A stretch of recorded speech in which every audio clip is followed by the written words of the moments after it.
आज अदालत ने इमरान खान के वकील को सुप्रीम कोर्ट के 3 अहम फैसले पढ़ने की हिदायत की, जिसमें निहाल हाशमी के तौहीन अदालत केस का फैसला, तलाल चौधरी के तौहीन अदालत केस का फैसला और दानियाल अजीज के तौहीन अदालत केस का फैसला शामिल है। ये फैसले क्यों दिए गए, किन बयानात पर दिए गए और तीनों फैसलों में सजा और नाअहली की क्या वजूहात दी गई, इसका जायजा लेना जरूरी है। मई 2017 में जब शरीफ खानदान को मुख्तलिफ केसेस का सामना था तो उस वक्त नून लीग के रहनुमा निहाल हाशमी ने एक जारहाना तकरीर की और कहा कि हिसाब करने वालों, हम तुम्हारा यौम हिसाब बना देंगे, जिसके बाद सुप्रीम कोर्ट ने इस बयान का खुद नोटिस लिया और निहाल हाशमी को तौहीन अदालत का नोटिस जारी कर दिया। और फिर फरवरी 2018 को सुप्रीम कोर्ट ने निहाल हाशमी को तौहीन अदालत का मुर्तकिब करार देकर उन्हें नाअहल करार दे दिया। निहाल हाशमी को 1 माह कैद और 50,000 जुर्माने की सजा सुनाई गई।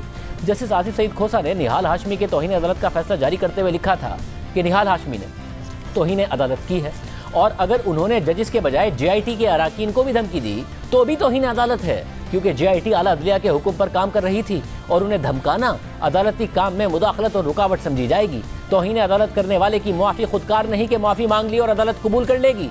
ये अदालत का इख्तियार है कि वो फैसला करे कि मुआफ़ी कबूल करती है या नहीं। साथ ही अदालत ने अपने फैसले में मुआफ़ी कबूल ना करने की वजह भी बताई है और लिखा है कि निहाल हाशमी ने अदालती नोटिस का पहला जवाब 20 जून को दिया, फिर 7 जुलाई और बाद में 16 अगस्त को अदालत में तहरीरी जवाब जमा कराए, मगर अदालती कार्रवाई के 7 माह बाद 24 जनवरी को निहाल हाशमी ने गैर मशरूत माफ़ी मांगी। उस वक्त तक अदालत अपनी कार्रवाई मुकम्मल कर चुकी थी। इसके बाद सोच समझकर माफ़ी मांगी गई। इतनी ताख़ीर से मांगी गई माफ़ी के मुखलिस होने पर सवाल उठता है, इसलिए माफ़ी मेरिट पर कबूल नहीं की जा सकती। अदालत ने अपने फैसले में लिखा कि निहाल हाशमी ने ताख़ीर से ही सही मगर गैर मशरूत माफ़ी मांगी और कहा कि वो खुद को अदालत के रहमो करम पर छोड़ते हैं, इसलिए उनके खिलाफ कार्रवाई में तो नरमी नहीं दी जा सकती, अलबत्ता उनकी सज़ा में ज़रूर नरमी की जा सकती है। और यूँ निहाल हाशमी को सुप्रीम कोर्ट ने 5 साल के लिए नाअहल करार देते हुए उन्हें 1 माह की कैद की सज़ा सुनाई।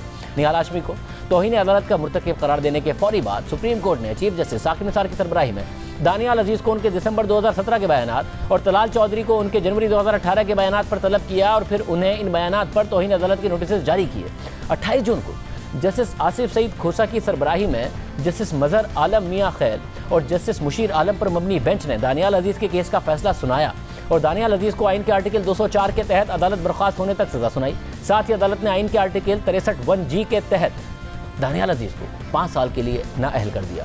दानियाल अजीज के केस में सुप्रीम कोर्ट ने अपने फैसले में लिखा कि दानियाल अजीज ने 15 दिसंबर 2017 को बयान दिया कि जहांगीर तरीन को कुर्बान करके इंसाफ का दिखावा पेश किया, जिसका मकसद पाकिस्तान तहरीक इंसाफ और PTI को बचाना था और ये ऐन स्क्रिप्ट के मुताबिक है। फैसले में मजीद कहा गया था कि दानियाल अजीज ने 21 दिसंबर 2017 को बयान दिया कि ये एक जज हैं एजाजुल एहसन, उनकी तारीख हम पाकिस्तान को बताएंगे। ये जो साहिब हैं ये बताएंगे ये कैपिटल FZE की बात इनके कानों तक कहां से पहुंची, वो कैसे पहुंची कि उन्होंने JIT को कहा आप जाकर FZE खोल दें।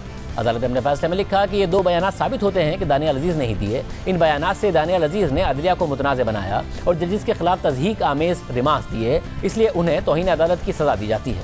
इसी तरह अगस्त 2018 को तलाल चौधरी के केस में जस्टिस गुलजार अहमद की सरबराही में 3 रुकनी बेंच ने फैसला सुनाया और यह फैसला तलाल चौधरी के जनवरी 2018 के बयानात पर महफूज किया गया था, जिसमें तलाल चौधरी ने मियां नवाज शरीफ को मुखातिब करते हुए कहा था कि एक दौर था जब काबे में बुत भरे हुए थे और आज अदलिया भी PCO के बुतों से भरी हुई है। मियां साहिब इसे निकालो। और इस बयान पर अगस्त 2018 को सुप्रीम कोर्ट ने अपना फैसला जारी करते हुए लिखा कि तलाल चौधरी ने न सिर्फ आला अदलिया को गाली दी बल्कि अदालत को स्कैंडलाइज करने की कोशिश भी की। तलाल चौधरी ने तज़हीक आमेज ज़बान इस्तेमाल की, नफरत का इजहार किया, इसलिए वो सज़ा के हकदार हैं। अदालत ने फैसले में लिखा कि इस केस में तलाल चौधरी ने अपना दिफा पेश करते हुए ये मौका अख्तियार किया कि उनकी 24 जनवरी 2018 की प्रेस कॉन्फ्रेंस और 27 जनवरी की तकरीर को सियाक व सबाक से हटकर पेश किया गया। अदालत ने लिखा कि अगर ऐसा कोई मामला है तो बारे सबूत खुद तलाल चौधरी के सर पर है, क्योंकि उन्होंने अपने दिफा में 5 गवाह पेश किए और उनमें से एक गवाह पेमरा का जनरल मैनेजर भी था। मगर इसके बावजूद तलाल चौधरी ने अपनी तकरीरों का मुकम्मल मतन अदालत में पेश करके ये साबित करने की कोशिश नहीं की कि ये तकरीरें सियाक व सबाक से हटकर हैं। अदालत ने अपने फैसले में मज़ीद लिखा कि तलाल चौधरी ने अदालत से तहम्मुल का मुजाहरा करने की दरख्वास्त की, मगर अदालती तहम्मुल का इजहार एक आलमी उसूल नहीं है जिसे हर केस में लागू किया जाए। हर केस के मुख्तलिफ हक़ाइक़ होते हैं जिसके लिए कानून केस के हक़ाइक़ और हालात को देख कर लागू किया जाता है। तलाल चौधरी की 2 तकरीरें ये जाहिर करती हैं कि उन्होंने नवाज शरीफ की ताबेदारी की खातिर ऐसे अल्फाज अदा किए जिनसे चीफ जस्टिस के ऑफिस, अदालत के जजेस और पूरे इदारे को तासुब का निशाना बनाया। तलाल चौधरी के ये अल्फाज शाइस्तगी और अखलाकियात के दायरे में नहीं आते। इन अल्फाज से बुग़्ज़ और कीना जाहिर होता है। तलाल चौधरी की दोनों तकरीरों में जजिस को गालियां दी गई, अदालत को स्कैंडलाइज किया गया, हर वो कोशिश की गई जिसके जरिए अदालत को नफरत की तरफ धकेला जा सके। अदालत ने अपने फैसले में मजीद लिखा कि तमाम तर वजूहात को मद्देनजर रखते हुए अदालत इस बात पर मुतमईन है कि मुल्जिम तलाल चौधरी आइन के आर्टिकल 203 और तौहीन अदालत ऑर्डिनेंस के सेक्शन 3 के तहत तौहीन अदालत के मुर्तकिब पाए गए हैं, इसलिए अब वो सजा के हकदार हैं। तलाल चौधरी को अदालत बर्खास्त होने तक कैद की सजा सुनाई जाती है और 1 लाख रुपए जुर्माना भी आयद किया जाता है। और यूँ 8 महीनों के अंदर नून लीग के 3 अहम रहनुमा तौहीन अदालत के केस में नाअहल किए गए और सुप्रीम कोर्ट के ये फैसले अब मातहत अदालतों के लिए तौहीन अदालत के केसेस में अहम हैं।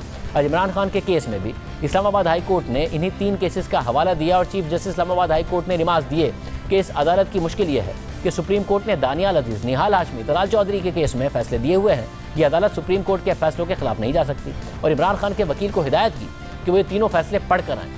नून लीग की नायब सदर मरियम नवाज ने इस पूरे मामले पर आज की प्रोसीडिंग्स के बाद ट्वीट किया कि असल में तौहीन की सज़ा जज ज़ेबा साहिबा को होनी चाहिए, जिन्होंने इंसाफ करके इमरान खान की शान में गुस्ताखी की थी। इसके अलावा मरियम नवाज ने ट्वीट किया कि इमरान खान को फराहम करदा ढील और सहूलियात से और कुछ साबित हो ना हो, नवाज शरीफ और नून लीग से होने वाली नाइंसाफियाँ और ज़्यादतियाँ एक बार फिर पूरी कौम के सामने अया हो गई।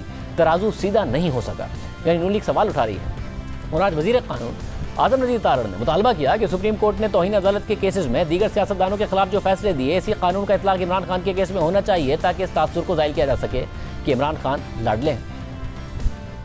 इमरान खान साहब के बारे में ये तासुर पाया जाता है कि ये लाडले हैं कुछ हलकों के, और हमें उस तासुर को ज़ायल करने के लिए ये ज़रूरी है जब कानून का इतलाक़ किया जाए इमरान खान साहब पे तो उसी आंख के साथ किया जाए जिस आंख के साथ दीगर सियासतदानों के मुकदमात का फैसला हुआ और माजी करीब में हुआ। तलाल चौधरी साहब, दानियाल अजीज, निहाल हाशमी साहब को कंटेम्प्ट ऑफ केस में कन्विक्ट किया गया, उन्हें असम्बली की रुकनीयत से भी हाथ धोना पड़ा। निहाल हाशमी साहब को जेल भी भुगतना पड़ी। जो आला अदालतों के फैसले हैं वो मुसावियाना होने चाहिए। थोड़ा अजीब लगा कि एक संगीन नौइयत के कंटेम्प्ट के मुकदमे में जिसमें लार्जर बेंच बनाया गया है, जवाब मुलाजा करने के बाद अदालत ने नरम दिली का मुजाहरा करते हुए एक और मौका फराहम किया कि आप अपने रवैये पे मज़ीद नज़र-ए-सानी करें ताकि आपको कोई रास्ता मिल सके। हमने इस पर बात करने के लिए तहरीक इंसाफ के रहनुमा फवाद चौधरी को दावत दी थी, मगर उन्होंने कोई जवाब नहीं दिया।